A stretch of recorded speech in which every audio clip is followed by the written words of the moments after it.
আমাদের হবে না, এবং আমাদের এক হতে হবে, এক জায়গায় দাঁড়াতে হবে। অন্তত এই ক্ষেত্রে আমাদের হিন্দু সনাতনী ধর্মকে রক্ষা করার জন্য এইটুকু বলবো। ঠাকুর রামকৃষ্ণ বলতেন যত মাস তত পথ, বাবা পাগলা বলতেন যাকে তুমি ধরো সেই তোমার বড়, এটা ওটা করে কেন তুমি মরো। বিশ্বের সর্বাধিক গানের মধ্যে দিয়ে তিনি এই বার্তাগুলো দিয়ে গেছেন। ওরে মানুষ দেখবি যদি ভগবান, ছেড়ে দিত ওর হিংসা ভিত্তি, ওই তো বিঘ্ন অতি প্রধান। ছেড়ে দিত ওর ভিন্ন ভেদ, দেখ না শাস্ত্র দেখ না বেদ, বাইবেল কোরআন নয় বিশেষে, সন্ধ্যে হিন্দু শোন মুসলমান। থেকে আমি রাজরাজেশ্বরী মা নিত্যানন্দ বংশজ এখানে উপস্থিত থাকতে পেরে নিজেকে ধন্য মনে করছি। সবাই খুব ভালো থাকুন এই বলে রাখছি। এখন কাব্য সুন্দর বললেন ডক্টর শঙ্কর কুমার সান্যাল। এবার শ্রী শ্রী সবিরেশ্বর মহারাজ, তাকে আমি কিছু বলার জন্য আশীর্বাদ করবেন।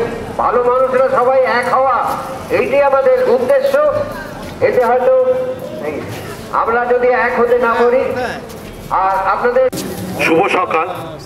প্রথমেই স্বামীজির চরণে লোকনাথ মিশনের তরফ থেকে শতকোটি প্রণাম জানাই। যিনি হিন্দু ধর্মের আইকন, সেই স্বামীজিকে প্রণাম জানিয়ে আজকের এই সকাল শুরু করছি আমরা। এই পবিত্র যে ব্যাপারটা আমাদের মধ্যে ঘটিয়েছেন গোপাল ক্ষেত্রী মহাশয়, তাই তার কাছে আমাদের কৃতজ্ঞতা রইল লোকনাথ মিশনের তরফ থেকে। লোকনাথ মিশন তাদের একটু সারাদিন রাখা হয়, একটু ভালো মন্দ খাওয়ার চেষ্টা হয়, ভালো জামা কাপড় দেওয়া হয়, বিভিন্ন সেবামূলক কাজ প্রচুর ধামে অনুষ্ঠিত হয়।